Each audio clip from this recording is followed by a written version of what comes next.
welcome back to Pastor Plek's podcast. I am so glad you're joining us as we're recording live here from Austin, Texas, where I have with me in studio is none other than Eric Creekmore, who is one of the pastors over at Hill Country Bible Church. Welcome, Eric. Thanks, brother. Man, good to see you, man. This is so fun. I'm about super, time. Yeah, it's about, I know what took you so long. I have all the answers. Our guest list is so long Yes. that you really have to. It's just hard to get About people in these time. days with all the people that we have on, famous so people from around the busy. world.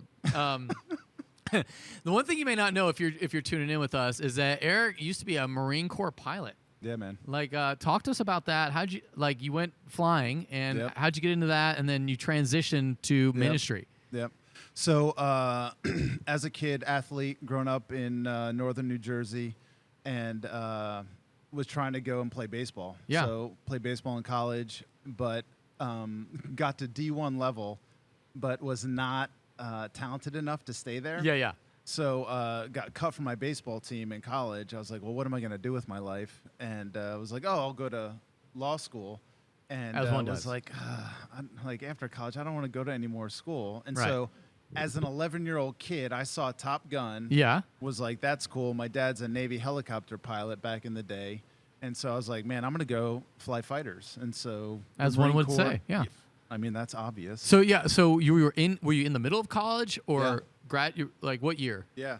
So going into my junior year, and the Marine Corps has a program where you're a regular college student, you go through OCS in the summer, and then when nice. you graduate, second lieutenant, and off you go. And the cool thing about the Marine Corps process is, unlike if you go to the academy or ROTC, you don't know what job you're going to get on the back end. You know this, West Point grad, is that you can sign up, and all I had to do was pass an aviation physical and kind of like an aviation SAT exam. Oh, wow. And I got guaranteed flight school. So I knew when I signed up, I was going to flight school. Wow. So it was a good racket. That is a good.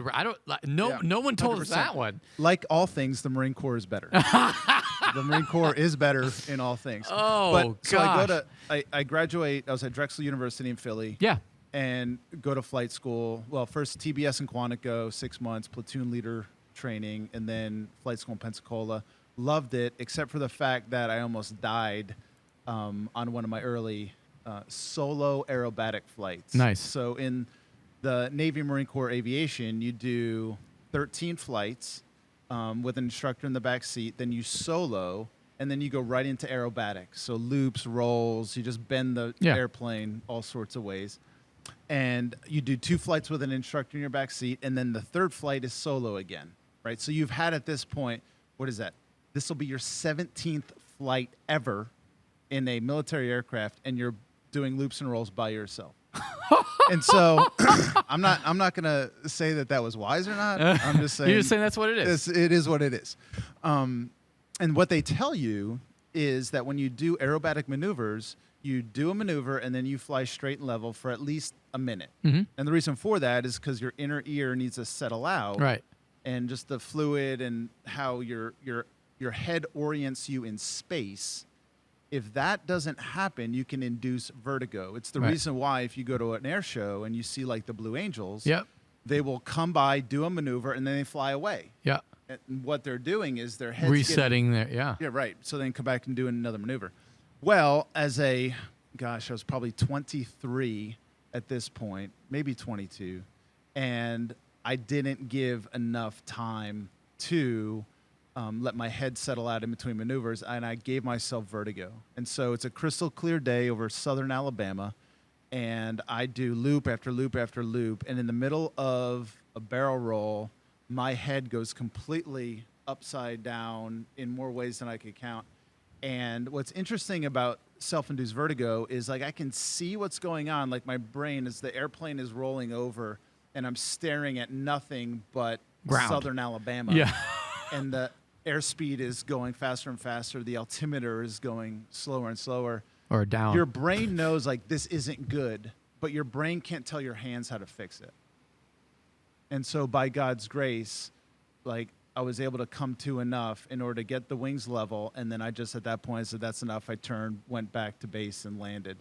And that day I started to pray to God, don't let me die in an airplane.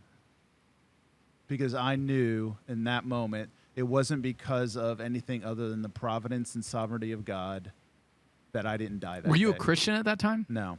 So No. was this was the process that brought you to faith, I guess?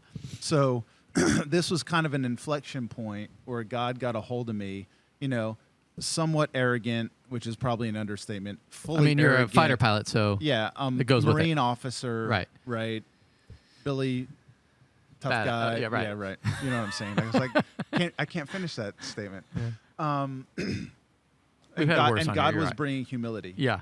And so in his grace, continue to do well in flight school. I get Hornets West Coast, so I'm based at Miramar. So here's the...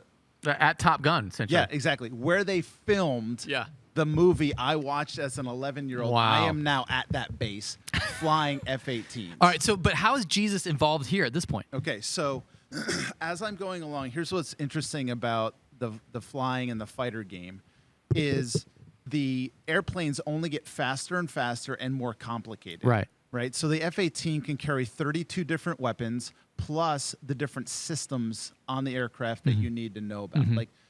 And you're going Mach 1, right? Which in normal terms is usually around 750 knots, or let's call it 800 miles an hour. 800 miles an hour, yeah. It is way too fast and too complicated, like honestly, for a human in general, right? It is just so hard. And so I'm like, man, I picked a job, one that's every other day is trying to kill me, and it's really difficult. So I added to my prayer of, hey, God, don't let me die in an airplane. God, please don't let me flunk out. Right. Because in the Marine Corps, when you flunk out of fighter land, you don't get to go and fly helos or some other airframe. They say, congratulations, you're a logistics officer. Go count whiteout and erasers. Oh, it's brutal. Nothing worse than that. And no offense to my logistics bros. Hey, we need you. We love you, logistics 100%, bros. Yes. 100%. And they usually get better jobs out of the Marine Corps because they go to work for places like Amazon. Right. Stuff like that. Yeah. No judgment. No joke. So I'm continuing to pray, like, God, don't let me flunk out. And he's graceful to me, right? I'm doing well. Again, I get F-18s West Coast, but internally, the Holy Spirit is starting to convict me of my sin. And although career-wise, it's up and to the right, internally, I just feel worse and worse. Like I'm literally trying. Just because you're sin. It's just like, I'm trying not to sin. Yeah. I'm trying to be a better man, right? And I have sin patterns that I can't fix on my own. And so September 11th happens. I get to Miramar in 99. September 11th happens, obviously, a couple years later. And my squadron gets sent to Afghanistan. Was there for about 3 weeks, just sitting in my tent. And I say Afghanistan because that's what everyone knows. We were actually based out of Bishkek, Kyrgyzstan. Yeah. So just find Afghanistan on a map and go 2 countries north. Yeah. Former Soviet Republic. There's still statues of Lenin there. It's where Lenin's from. Wow, it's wild. So really crazy place. Literally on the other side of the world from Southern California. Yeah. Definitely not the same weather. No. No. But here's the great thing about deployment, and you know this because you've been deployed, like the distractions of the world are gone. Gone. They're absolutely gone. You don't, like, what do you have to do? Like, it's eat, sleep, work out, fly missions, and then God got a hold of me to where I was there about 3 weeks. I'm sitting in my tent, and, like, looking back now, I know it was the Holy Spirit, but I'm like, this is my prayer. I'm like, God, there's not much I know, but I know I'm horrible at running my own life. That when it comes to everything I try, it's like chucking dirt into a hole that has no bottom. Were you single or married at this point? Single. Okay. Yeah. And I believe in that moment, God heard my prayer and Jesus saved me. Wow. And so what, like, so you're still in Afghanistan. Yeah. You're still, or yeah, Kyrgyzstan, we're flying missions. You're flying Afghanistan. missions. You're dropping bombs. You're doing things. Right. And then you come back, and do you? Because you, how long were you in the Marine Corps? 12 years total. 12 years total. So you're in the Marine Corps for 12 years. Yeah. And then what? How do you transition? And when do you get married? When's that happen? Yeah. So we get back from the Afghanistan deployment. and home for just a few months, and then we get redeployed for the kickoff of Iraq. Yep. So back now to the Middle East, do the Iraq deployment in the spring into the summer of '03, get back from that, and plug into a good church in Escondido, California, called Emmanuel Faith Community Church. Yep. And that's when the Holy Spirit starts to press on me. You're going to get out of the military and be a pastor. And I'm like, no, I am not. Like, being a pastor, you have to be a good man, and I am not a good man. The things I've done, I am a straight sinner. Yeah. And I'm glad I'm saved. Whatever you want to do, God, but not that. Right. Because, and the other thing is, I thought pastors were largely just nice, and I wasn't nice either. I was a little bit still angry that I got cut from my college baseball team. I'm a disgruntled athlete who's like, I'm gonna go fly jets and bomb things is what I'm gonna do. And God's like, and I'm gonna save you, and praise him for doing that. But the Holy Spirit started to impress on me. Like, I would sit there on Sunday morning and feel like the Holy Spirit said, that's what I want you to do, preach the Bible. And I'm like, what? Like, turn into the person next to me, like, not really, but like, are you hearing that? Yeah. 'Cause and the Holy Spirit was just consistent. And so over the next kind of year and a half, that only grew louder. Yeah. To where I get orders to Quantico, Virginia to do career level school. So as a captain now in '03, you got to do different schools along the way, same as, you know, any branch. And like, the Holy Spirit is loud. I'm in Northern Virginia now, going to McLean Bible Church. I meet now Heather, who we start dating, and she's ends up becoming my wife. But it's like, I can't ignore it. Where before, like, the Holy Spirit was kind enough to just like, I'm just going to press on you, but I'm not going to, like now he's gut punching. Yeah. Right? As I'm sitting there, I'm like, Well, the other thing that happened along that same timeline, because God in his grace and sovereignty was helping me to obey. Yeah. Was I had really bad low back problems. So the part of being a fighter guy that most people don't know is it totally destroys your spine. Really? Why is that? So, just because all the compression of the G forces? Exactly. G's over time. So the Hornet can sustain 7.5 G. So just take your body weight and multiply it by 7.5. Yeah. Right? So for easy math, right, if you're at 200 pounds, now your effective body weight is over 1,400 pounds. Yeah. Right? So when you're in the cockpit pulling G and you're looking, you're twisting, you're trying to find the guy you're fighting, it is havoc on your spine. Oh, wow. And my L5 S1 disc got completely herniated to where I was in chronic pain. Oh, gosh. And so to the point where I'm now having to take opiates like Vicodin and that sort of thing just to make it through some days. And so at Walter Reed Army Medical Center, it's like, got to go to the Army to get fixed. That's embarrassing. Why weren't you at Bethesda? Yeah, hello. Why not was I at Bethesda? That's the question I'm asking. But again, God's grace, one of the best neurosurgeons in the military was there. And it's like, hey, dude, we need to take out that disc. We're going to do a disc fusion on you. I'm like, well, can I go back to flying? He's like, maybe. He's like, there's no guarantees in this. So I'm like, okay. So I get the surgery, and you do a lot of thinking. Yeah. You know, when you're laying in a hospital bed. And I'm 30 years old, like bulletproof. Right. 2-time combat veteran. Yep. You know, been there, done that. And it was humbling. And it was in that moment where God was like, here's what you're going to do. I'm physically going to make it impossible for you to fly. But it was his grace to help me obey. Yeah. Okay, so you said, I'm going to go to Dallas Seminary. Yeah, so like I said, I'm going to McLean Bible Church, and I'm going to the 20s and 30s kind of young adults.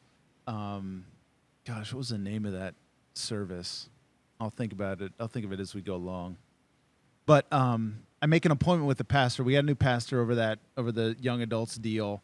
A dude who's actually from Austin, of all places. And I sit down in his office. I'm like, hey, dude, here's my story. Kind of just almost identical to what I'm telling you now. Yeah.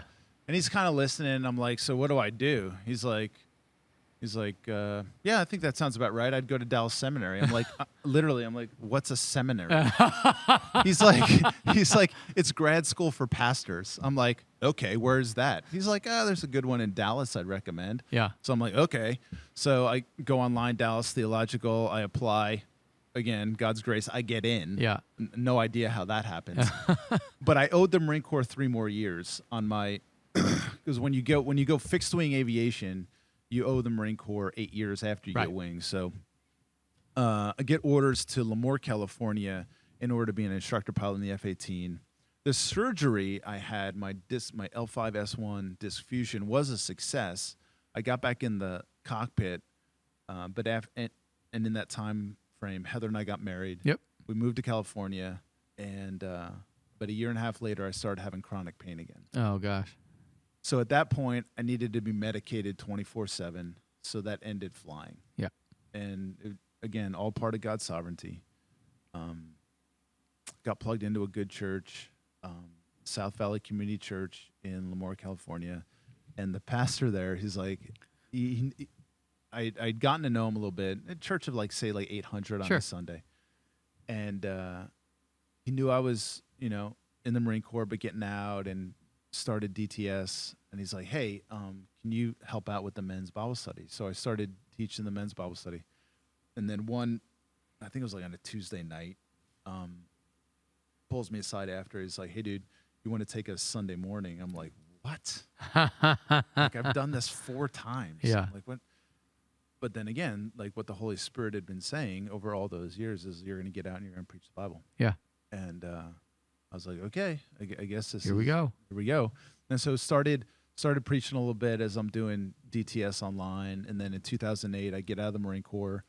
Heather and I, we've got 2 little kids at this point. We moved from Lemoore, Central Valley, California, about 45 minutes south of Fresno, to Dallas to finish up the degree. And Because you started online? Yeah, we started online. How far did you get online? Well, between that and there's a tiny little seminary in Fresno, I was able to do Greek in person. So I was able to essentially get the first year done online. Nice. While I was still in. Yeah, that's nice. Which was huge. And then moved to Dallas to finish up. And along those lines, God started to bring this idea of church planting, right? And like I didn't know what. Again, it's like seminary for me. Like, what's a seminary? Like church planting. What's that? It's like churches are there. I don't know how they got there. They're there. I don't know how that happens. Yeah, the churches just abroad. They just appear, right? And like I would have this thought, and then I'd be like reading a book for class, and be look at the back, and be like, oh, written by so and so that planted such and such church. Right. I'm like, oh, that's interesting. I like this book. This guy seems legit. Whatever. And then that's also the time where like the growth of, at that time, Acts 29 and Acts 29 boot camps. And so you had guys like Mark Driscoll and Matt Chandler. You could find them talking about church planting and what's a church planter like. And I can remember listening to Driscoll had a talk that he did called The Ox, right? The qualifications of a church planter. And he basically unpacks 1 Timothy 3, 1-7, right? The qualifications of an elder as the foundation for what's the qualifications biblically for a church planter. And so I listened to it, and I'm like, I don't know, like, is that me? Yeah. And so I had my wife listen to it, and she's like, oh, heck yeah, that's you. I'm like, oh, okay. And so that kind of was a confirmation. Like, I feel like God, he's saying church planting. And so I grew up in New Jersey, like I said, went to college in Philly, and the rest of my Christian life has either been in California or the Middle East. So I'm like, of all the places where you don't need another church, it's Texas. Right. Of Especially in the Dallas area. Oh my gosh, bro. So we moved to Dallas, and I'm thinking, okay, God, I feel like you're saying church planting and Philly. Like, so we're going to go back to the Northeast. Yeah. Because like none of my buddies from college know Jesus. Right. And like I still kept in touch with several of them. Like, man, I would love to go back there and plant a church. And so going through DTS and approaching graduation, I start like reaching out to planting orgs up in the Philly area and, send an email or call and leave a message. And like, I don't get a reply.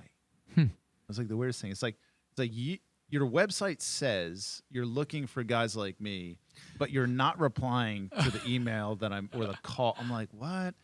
And my my mentor at DTS, a guy by the name of Andy Seidel, was West Point grad, by the way.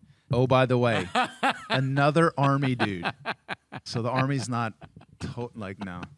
Love my Army bros.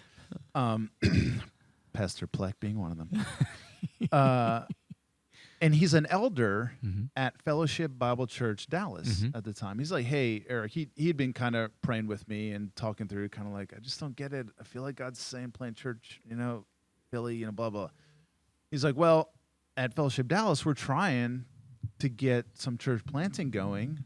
Let me introduce you to Gary Brandenburg, who's the lead pastor and former baseball player. Former baseball player. So this is going to come. This is full circle, man. It's fun how God works, right? So he's like, hey, let me introduce you to Gary. So I sit down with Gary, and Gary is awesome. Like you said, Plek. He got drafted by the Orioles, played in the minor leagues for several years, never made it to the majors, but just athlete, love the guy, awesome Bible teacher, preacher, great leader. And we hit it off. Interesting enough, Gary grew up in California. His dad worked on fighters back in the day for Northrop Grumman. So we had this interesting kind of like co-location of experiences of military aviation, baseball, and all these things, now church planting, being pastors. And he's essentially hired me to be their first church planting resident. Yeah. And what they were trying to do is get in the church planting game, and they were going to send out what was going to be their first plant after years and years. If you know anything about the fellowship churches that started with Gene Getz out of DTS back in the 70s, just amazing church planting movement that spread beyond Dallas. Fellowship Little Rock can trace their heritage back to what Gene started. And so it's kind of a recultivation of that methodology and multiplication. And so I get hired, and what they're going to do is they're going to launch out my residency. Like, the other thing I love about Gary is like, hey, Gary, what's your plan? I don't know. We're just going to go after it. I'm like, I love that. Let's do that. What do you need a plan for? Let's just go do stuff. Like, what are the steps? We'll figure that out as we go. Right. Gary, I'm a lot like Gary. So what they were going to do is they're going to send out their young adults. They had a pretty good young adults community, and the pastor that was overseeing that was feeling the call to plant. And there was an area kind of in Dallas near White Rock Lake, if you're familiar. Oh, yeah.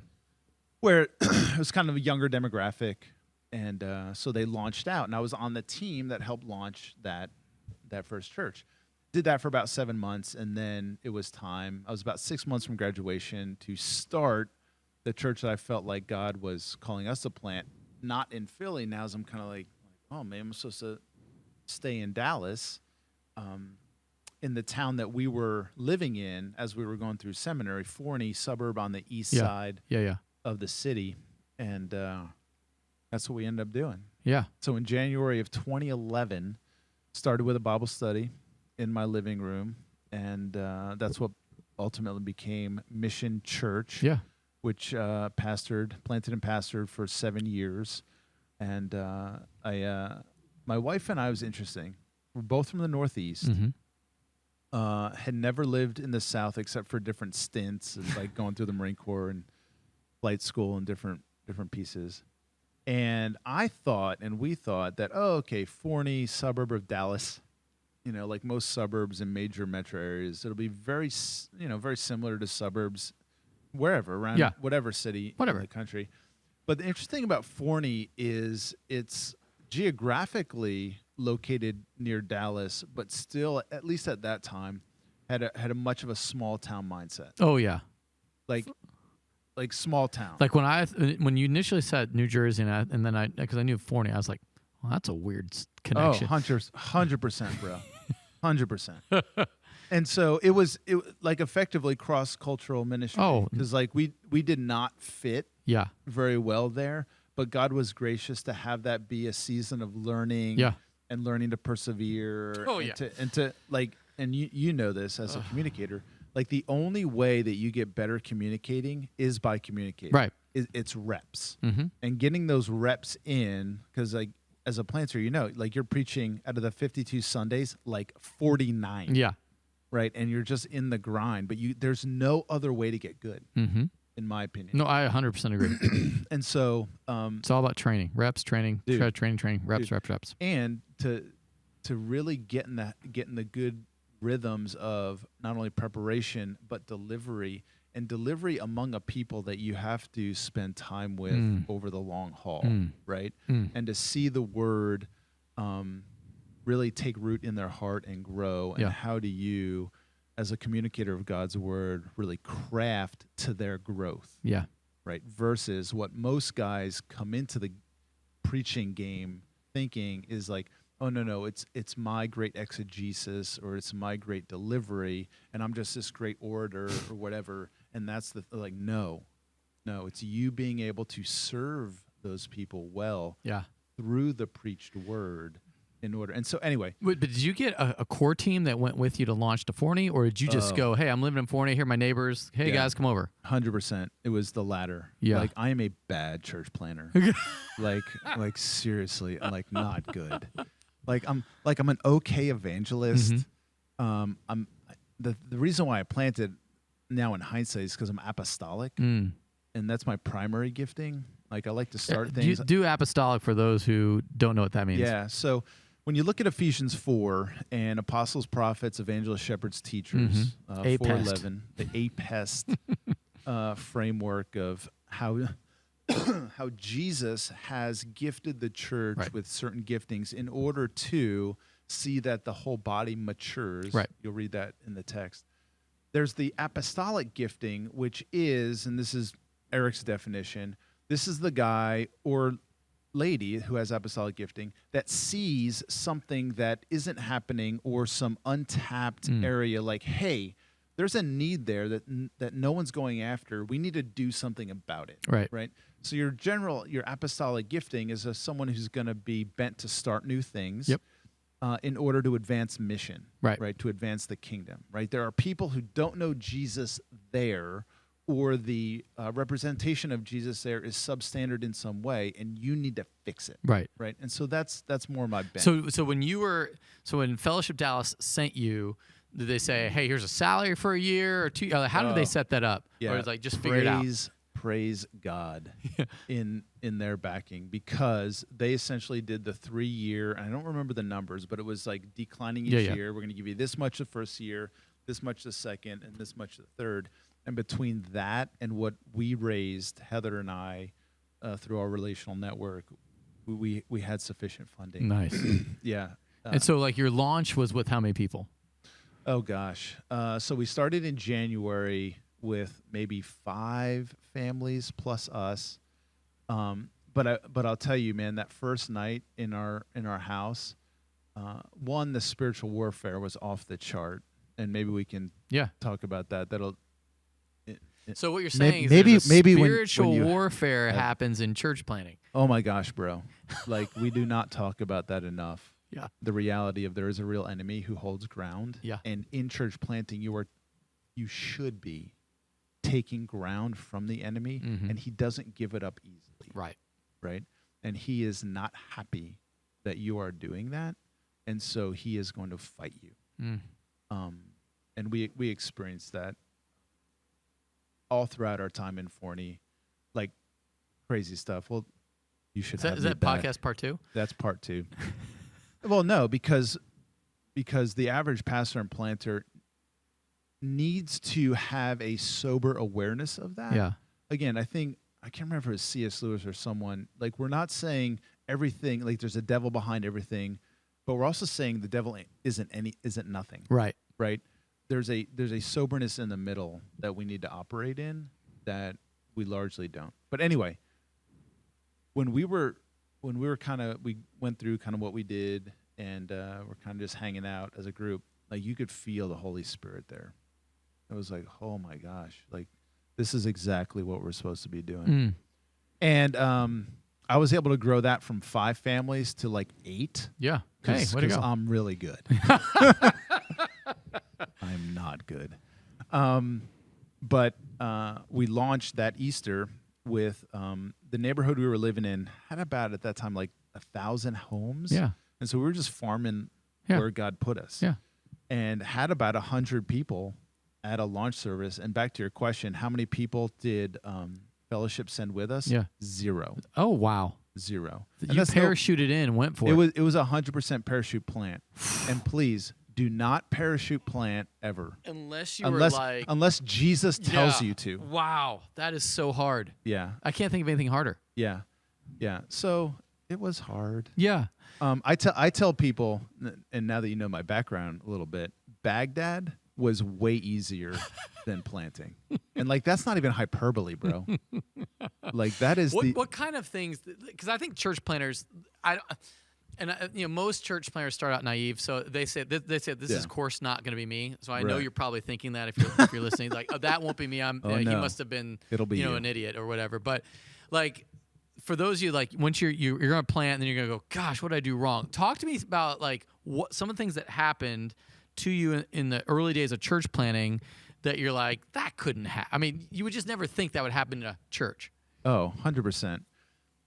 Here's a good example. So one of the things that you need when you're church planting is a worship guy. Right? And you just got to find them. It's like, I don't know, worshipguy.com. Like, does that exist? That'd be nice. Maybe Let's look not. it up, worshipguy.com. And how it's funny how like you just through relational networks and connections, it's like, oh, you should ask so-and-so. Yeah. Or I know this guy that used to lead worship, blah, blah, blah. And so I got connected to a guy who like decent, like wasn't a good fit. He was like, at that point, we're like in our mid 30s, it was a young family kind of neighborhood. It would have been ideal to have that kind of demographic.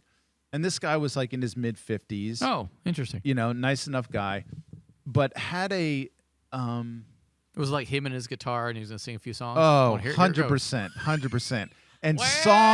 And songs from like, is that from this decade? Yeah. Right. And what essentially happened, I'm going to get the details wrong because one, I think I'm repressing them. But after a few weeks, like you have this conversation, like most church planters, like they don't like love conflict. Yeah. And like I'm the same way unless I have a weapon. Yeah, of course. Then I let's love roll. conflict. Let's go. Right, then let's roll. But like conflict in church is different because you have to be nice and kind, and you, like there's verses about correct them with gentleness. Yeah, it's like so. Oh, I hate that because I'm not good at it. And so I have this conversation with this guy, and I'm essentially going to try to get him to pick different songs. And I didn't realize that he was pretty pleased with the songs he picked. Oof. And who was I to speak into that? And like, I think we're just having a conversation about songs, and it becomes this big blow up. And then I'm like, I don't have a worship guy. And I'm 3 weeks in. Wow. Isn't that awesome? That's awesome. Okay, but let me back up because that reminded me of the harder story, which is buddy of mine who I met the very first day at DTS, became a good friend, and I'd shared with him like, hey man, I feel like God's called me to church plant, and he's like, oh man, totally in. I was like, oh awesome, this is great. This is how this happens, right? You just tell people, and they're like, I'm in with you. He and his family, actually, when we got the deal at Fellowship, started going to Fellowship, came with us when we started that church over in White Rock. And then when we started the Bible study, they came with us there.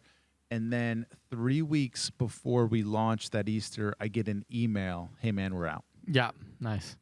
It's like, I was like, what the? And just insert line of expletives. I think this is where church planners that are, they're like, that won't happen to me. I'm just telling you, it's going to happen. 100%. Because church planting is so hard. 100%. And when people we had people say, I will follow you anywhere you want to go. Dude, that's exactly what he said. And people will say that all the time. Right. And then all of a sudden, life happens. And Right. I don't even want to put it on them, like blame No, them. It's just 100%. like God calls them a different direction. 100%. But it feels personal Yep. because you're needing them them so badly. Oh my gosh, yes. So it's like, Oh and my that's why gosh. when you read the letters that Paul writes about the people that abandoned him. Totally. So if they would abandon Paul, if they would abandon Jesus, let's just Right. go there for a second. Oh, by the way. They're of course going to abandon you. And so people aren't your hope. God is your hope. And then he brings you the people whom Right. he is working on just as he's working on you. Right. And part of it is when you have somebody and then they leave, it's for you to not to trust in people, but to trust in God. Yep. And we love people genuinely and generously. So I Totally. really, I love that aspect. Totally. Um, Totally. And yeah. and the guy who quote did this, to your point, right? At the time, in my immaturity, I'm like, that son of a gun. Yeah. How dare you? You disloyal, right? You don't understand. Yeah. Like, how dare, like, we're about to go into the fire and you quit, bro? Mm-hmm. Right? I think I've matured maybe a little bit. He needs to read since Gates then. of Fire, as every good Oh, Thermopylae? Thermopylae, Stephen baby. Pressfield. If you haven't read that book, That's as like a planter, that should be like as a man, Yeah, as a man, as a church planter for sure. You need as to a read church that book. planter, you need to read The Gates of Fire. Yeah. It's funny. I gave it to my son. I have a 17-year-old now. I'm like, dude, you need to read You this. need to read this. It's good for your man soul. But as I look back to the point that you just made, like I do not like judge him one bit. Yeah. I trust the sovereignty of God in that, but it's daggum hard. Oh, it's daggum hard. You I think that's the feel like- part. People just feel- don't understand. You feel like people aren't with you, Mhm. and then you turn to God and be like, wait a second, God, how, like, you let me down too, Yep.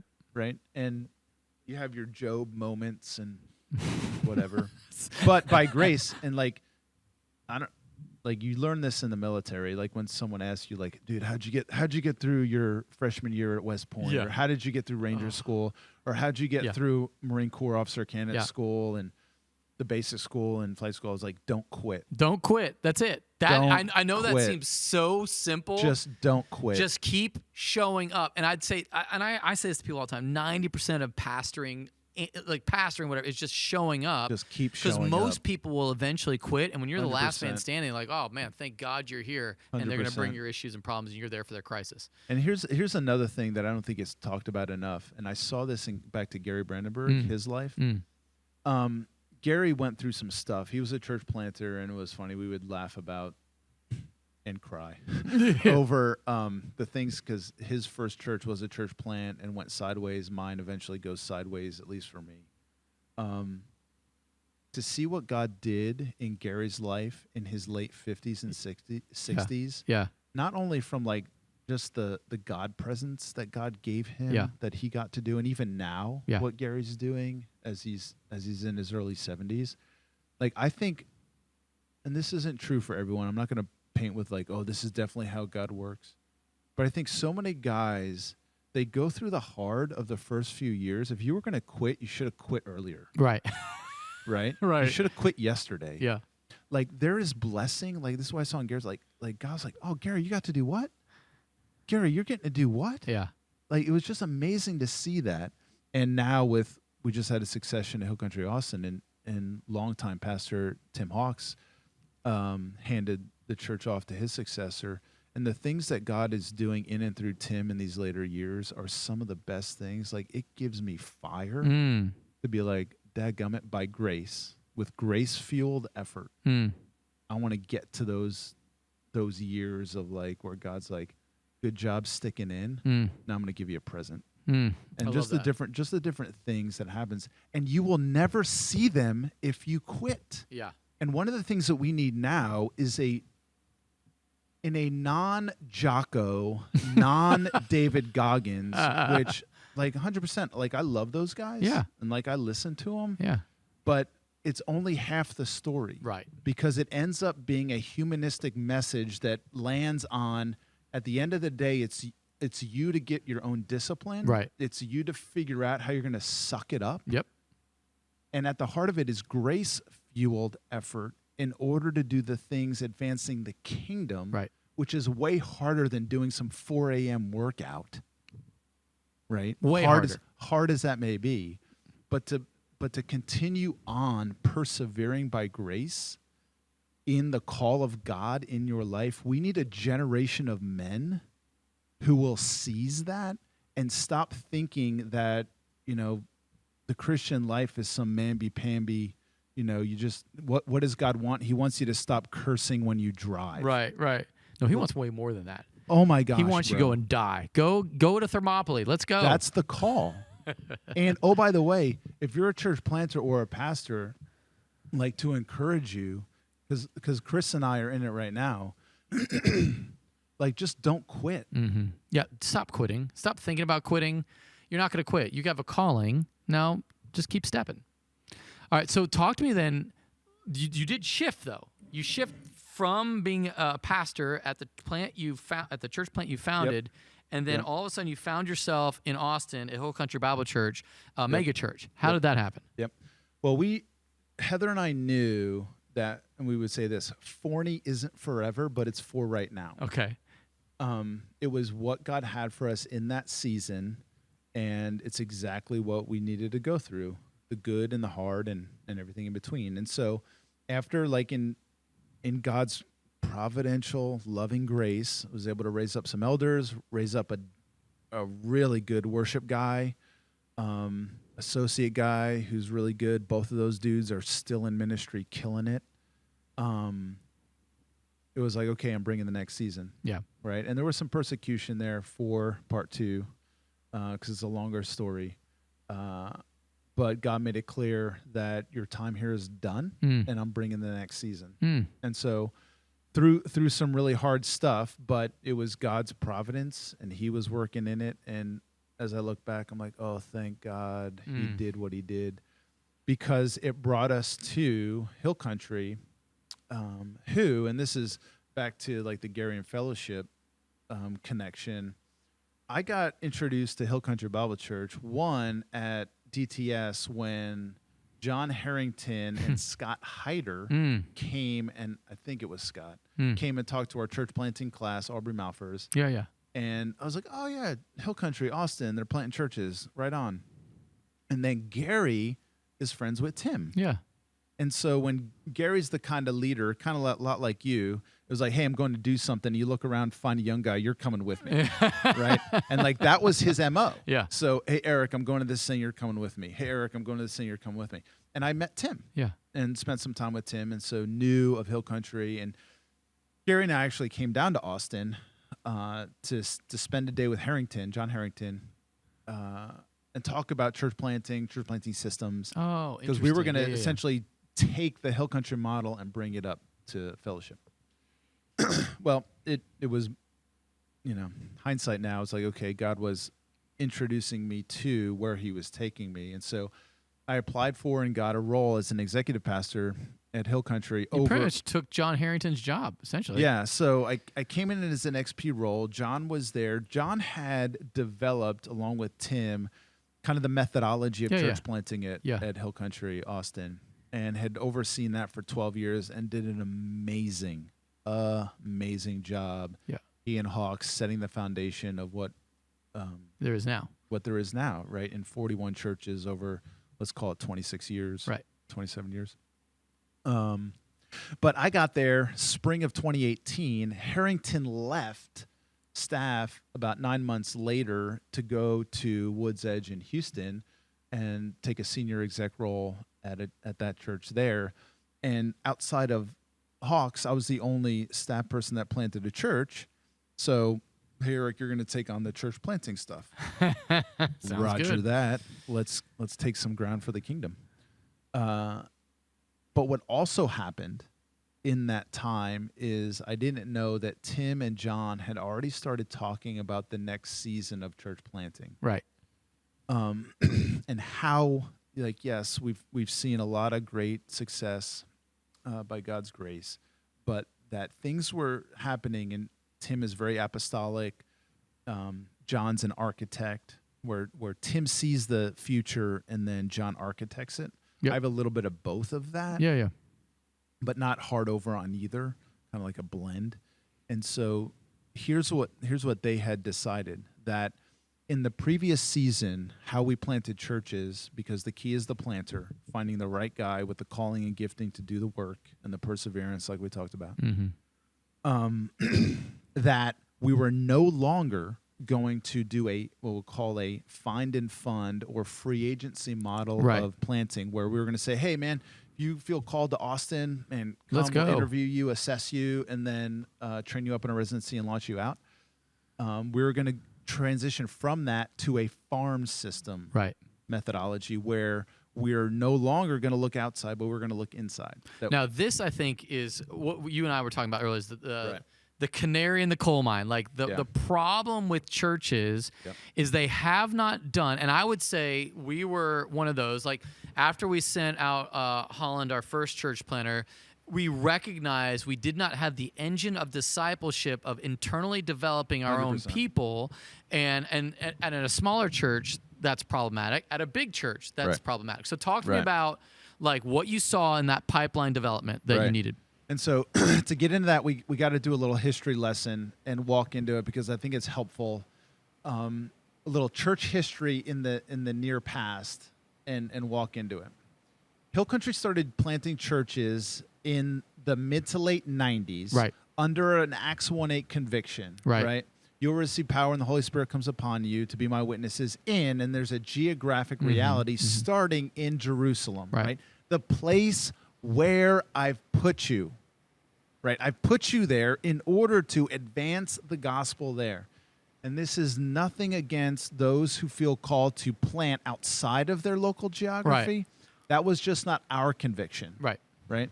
So Hawks was the one who birthed it. It's like we're going to one day, and he would say this over and over, present Austin to Jesus as a trophy Nice. in the new heavens and new earth. And so we have a geographic focus on the basis of Acts 1:8. And so the first couple of plants were guys that were on staff or connected to Tim. They were like, hey, man, we're planting churches. You feel called? Awesome. We're going to send you out. We're going to hive off, think Yep. 100, 150 people, Yep. and launch you out to Georgetown or Pflugerville. Pflugerville, and then other areas, South Austin. And for about, let's call it 13, 14 years, killing it. Yep. Right? You realize pretty quickly when you're using staff to plant, that's like, man, I got to replace staff pretty quickly. We're going to Oh, I can tell you that's a problem. Tell me anybody who's not involved in church. You just tell me how hard it is. Anyway, so we don't need to go into that right now. dude. It's limited, It's right? The number of so planters limited. you get, like you have a staff of 400, like no. And so that's when the find and fund model got put in place. Right. Hey, we're gonna have this. We're gonna build out this residency. We're gonna fund it. We're gonna Right. do assessments. Come on in. And dude, God was super gracious. Yep. Right. And we're talking like call it 2000 to 2010, 11, 12. Yep. We would bring guys in, and they would kill it. Right. They would kill it. But then something started happening, call it 2012, 13, 14, where we here in Austin started to see mergers, Yep. right? Oh, that church can't make it on their own. They're going to need to merge. Started seeing closures. And then in hindsight, what was really happening underneath the surface is in the 2000 to 2010, that's when, like, back to the Mark Driscoll stuff earlier in Acts 29, like church planting was the sexy thing. Yeah, it was Right? cool. And what we found was those were leaders. They would have been successful at anything they did. Right. Right.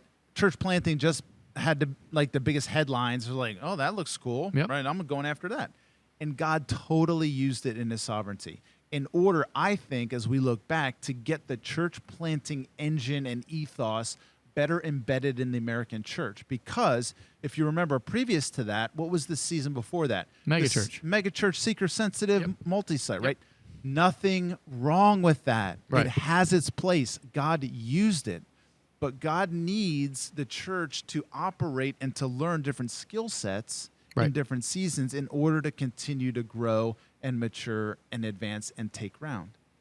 So we started to see the quantity and the quality of church planters decline. Right.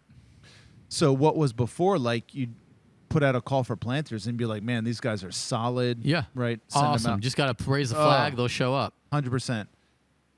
Well, essentially, the low-hanging fruit had gotten picked, Mm-hmm. and now we were We like, rode the wave of cool. cool is over. Cool is Now over. you have to train up internally to have people believe in church planting in the same way you're convicted to Jerusalem, Judea, Samaria, the ends of the earth. 100%. 100%. And what's interesting is when you think back from like 2010 to 2020, say, is as the sexy conversation around church planting was diminishing, it never went away. Like especially the pockets that we run in, it was always there.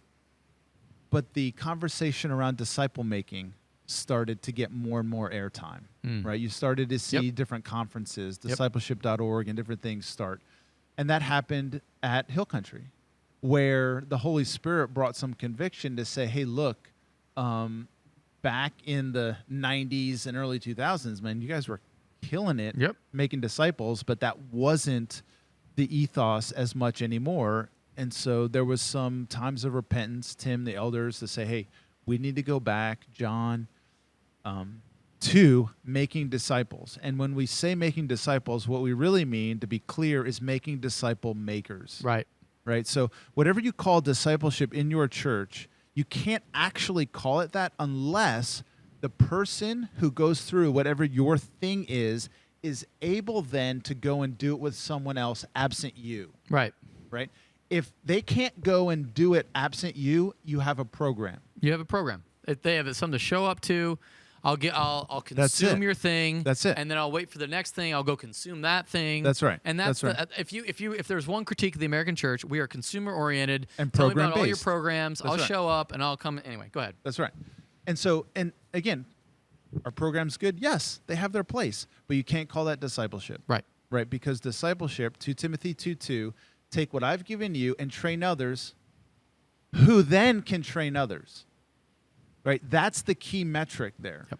And so we got a conviction at Hill Country and call it 2015, 2016. Like we have to get back to that. And so we rekindled not only a methodology, but a heart for disciple making, that God then used that to combine with what we were seeing in church planting and starting to name, like, we're not as successful as we once were. Right. Like, what is going on? Right. Now, back to the timeline, John's leaving. Tim calls me into his office and says, okay, Eric, here's the deal. You are not allowed, like we have to plant churches, but you are not allowed to recruit from outside of Hill Country Bible Church. Yeah. And I don't know if you've ever been in those situations where your boss calls you in. He's like, I'm going to, like your battalion commander calls you in. He's like, here's the deal, Plek and Pole. Yeah. I need you to take this hill. I need you to take down that house. And we say, you're like, crazy. That's And he says, I don't care. I'm in charge. You do it. Yeah, you do it. Like on your face, you're like, Roger that, sir. Yeah. Let's get after it. Well, you know, when you said it, it's kind of like Pharaoh telling the Israelites to go and make more bricks with no straw. Yeah, right. It's like, bro, do you know how this works? You give me straw, I make bricks. Let's go. Can't do it that way. So internally, like, I'm all anxious and like, I don't know anyone that's does that, or how do you do that? And he's like, but Tim, again, in that apostolic, forward-looking, prophetic gift that he has, he's like, this is the direction we need to go. And I even asked him, I was like, hey, so just so we're clear, like, I'm not allowed to look outside of Hill Country. He goes, I don't want you to spend any time on it. Nice. Right. And again, in that conversation, like, he probably saw at some level a little bit of like, just like pale face, like, this I don't is know not how what in the world is this going to work. right. Yeah. He says it, he goes, go find Ralph Moore. And if you don't, Ralph Moore, the Acts 29 pretty much starter, really. Well, not Acts 29, the Hope Chapel movement. Okay. Yeah. So Ralph Moore, if you don't know that name and you're in the church planting game, you need to know that name, because out of the 3 churches that he has pastored in his lifetime, Hope Chapel in Hermosa Beach, and then in Hawaii, and then, 2 in Hawaii, you can now trace over 2,600 churches out of those 3. It's wild. In what he did. And so Tim's like, hey, go find Ralph Moore. And because he did it by raising up internally. Right. And so that set me on a pilgrimage of sorts, like I'm Luke trying to go to the Dagobah system. Yeah. How do you like that for all your Star Wars fans? Wow. As I'm going to look for Yoda. Yeah. But I literally, I link up with Ralph at an exponential conference in Houston, probably, 3 or 4 months later. And I'm like, hey, Ralph, can I take you to lunch? He's like, sure. I got to eat. And we sit down. He's the most quiet, unassuming guy who has like been there, done that. Yeah. Right. I think when you told me about this conversation, and this is the part where I like, it's weird what conversation you remember. I remember you telling me about the conversation. It's like, what'd you do to get, said you pick a book, you'd read it, and then you talk about it. Right. And that was it. That was it. It's like, no, so, but what'd you do about church planning? Right. So I'm sitting there, right, and we're having lunch, and it was at the exponential conference, right? I think it was like Chick-fil-A sandwiches they had brought in or whatever. And I'm sitting there with my Chick-fil-A sandwich and my notebook, like waiting for this great wisdom. He's like, he's going to download to me, like First, this step second. one. Yeah, yes, right. And he's like, okay, here's what I did. I would find leaders in my church. I would get them in a group. We would read a book. Didn't matter what it was. Something on leadership, something on business, something on ministry. And then each week we would come together and ask and answer the 3 questions. What did God say to you? What are you going to do about it? And how can we pray for you or help you? And I'm sitting there. I'm like, okay. I'm like, then what? He's like, well, then as I got eyes on these guys, I would say, that guy, he'd prayerfully discern. God's got a call on this guy's life. And I would take him to lunch. I'd say, I want you to pray about planting a church. And if that guy went away, prayed, and said no, end of conversation. If that guy said anything other than no, then Ralph would spend more time with him. Yeah. Now, that's what we talked about in that conversation. Come to find out, the other key thing that he did in his churches is for his small group system, he called them mini churches. Yeah. And he called the leaders of those mini churches, he called them pastors. And what he would do is at Hope Chapel, you had to, if you were on staff or you want to be a leader in any capacity, you had to lead a mini church. There was if you were on facilities, if you cut the grass, you had to lead at Hope Chapel. At Hope Chapel, you couldn't unless you were leading a mini church. Wow, I love it. To the level that this is like we're going all in on this. And what he did is, and this is the both and of what I just described in that leadership circle, is he would see guys that could multiply a mini church. And if he would see a guy that could multiply a mini church a couple times, the same thing. Either it would be a direct conversation that, hey, you came up on my radar because you multiplied a couple times. I want you to pray about planting a church. Or he did, or he would invite them into that leadership huddle and do that same methodology. And that's all he did. And the thing that I love about it's easily reproducible. I think the thing that gets struggle 100%. For us and for me is 100%. That we make it too complicated. 100%. Okay, so then well, here's the thing about that, right? So just to double tap on it. If it's too complex, it's not reproducible.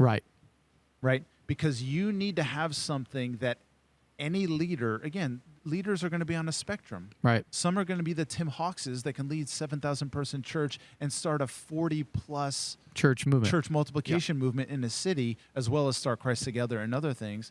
And other guys like the vast majority of us who can multiply a few times, but we can multiply a few times. Yeah.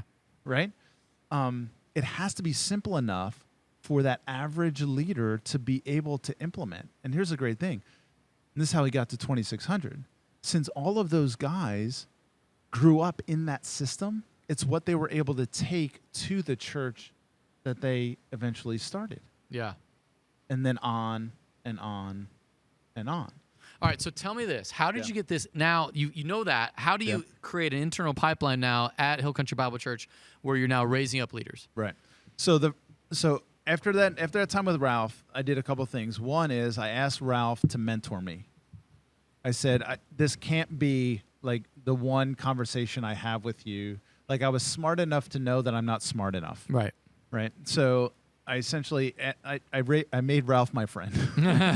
And over the next year and a half in particular, like at least once a month we were talking. Nice. The other thing I did is I came back to Hill Country and I said, okay, if I try to do this on my own, I'm going to flame out, right? Something that I learned from parachute planting in Forney. And so it's all about team. So God had given me enough relationships of solid leaders at Hill Country where I just did an ICNU conversation and invited them to pray about being on a team that is going to chart the course of church planting into this next season. And I had a couple guys, one guy that was a current elder, one guy that was a previous elder, and another guy who was a longtime retired DPS officer, but had built a company and scaled it. Nice. Right. So I put these three guys in a room, and I had some thoughts, given my Ralph conversation and my experience, like this is how this pipeline thing could work. But I very much open-handedly knew like they're going to come up with ideas that I haven't thought of. Yeah. For our context, these are smart guys.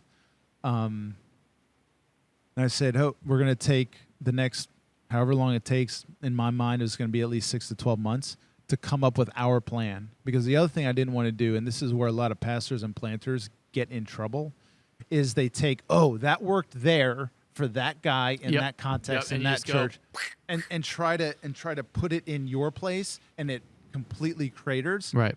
Because God was doing something specific in that place. Right. And with that unique gifting and everything else. All that, right? And even under that, what God really wants is to do ministry together with you. And he really wants to be in the journey. Right. And you talking to him about what he wants to see in you, through you, how he's wired you, and the guys that he brings around you in order to move the mission there forward. Right.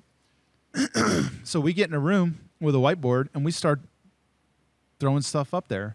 And it took us about 9 months, we came up with our internal pipeline, which what we said was, okay, where are the pockets within our church where leaders currently reside, where we could come alongside those ministries in order to help leadership development happen, but we would also be there to get eyes on leaders, because at that time, this is, I can't remember, like the time warp of COVID. Stupid pandemic. It was probably 2019 that we're doing this. For us to get eyes on, at that point, a 7,000 person church, to see where the leaders are. Right. Who are they? Who's here? Who's God already embedded into Hill Country that we could come alongside and cultivate? And so we just said, okay, things like student ministry, young adults and adult ministry, small group ministry, some other different environments that we have in Hill Country. And we said, okay, we're going to separate those out in our, what we're calling our finding phase.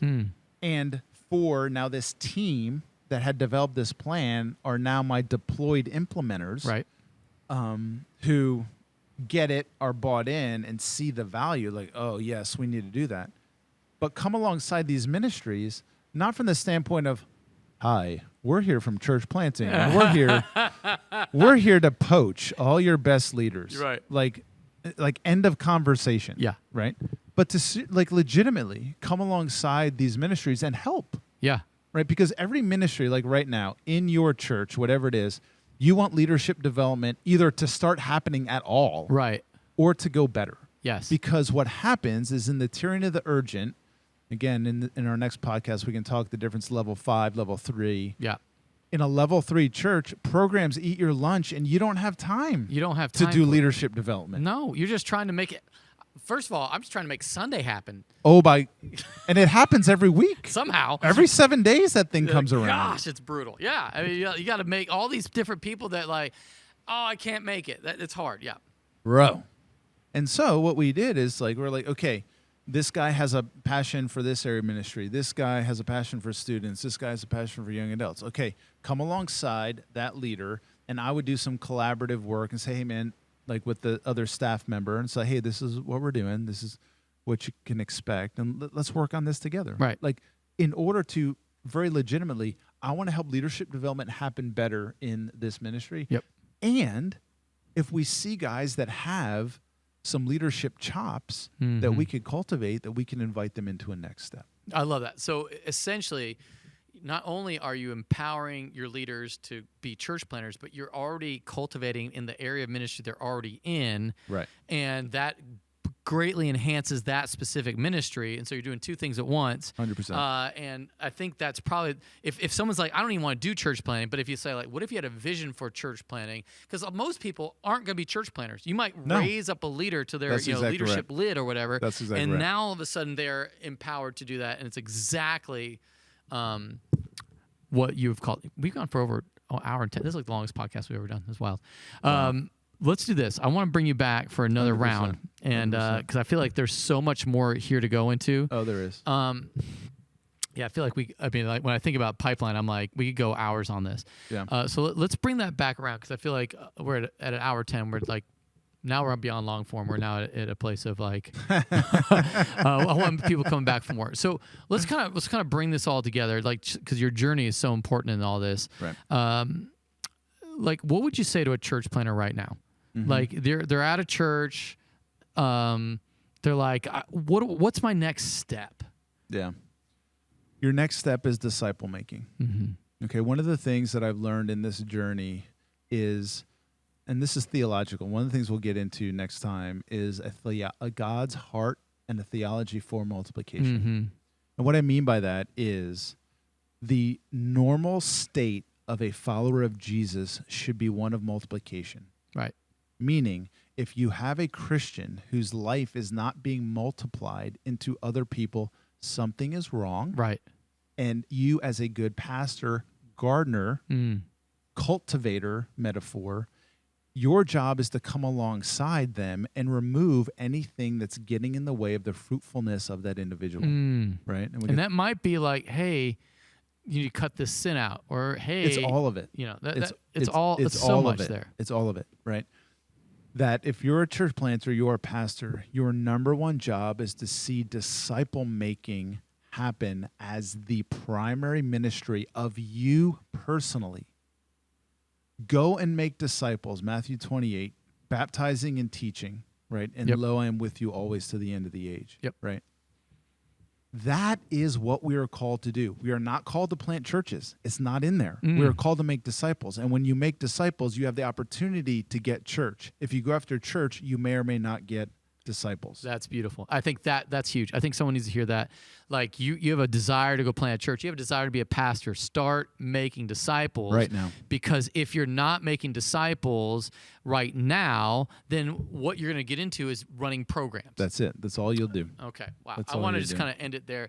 All right, Eric, thanks so much. I really want to bring you back. We're going to do this again. We're going to talk more about leadership development, internal pipeline, kind of growing in through that, and excited for that.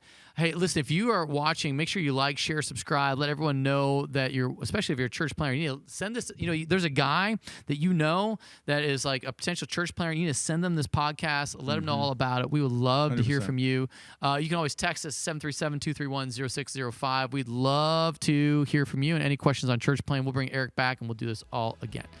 So, hey, Eric, thanks for being here. What's up, Plek? And grateful for all you guys watching. And from our house to your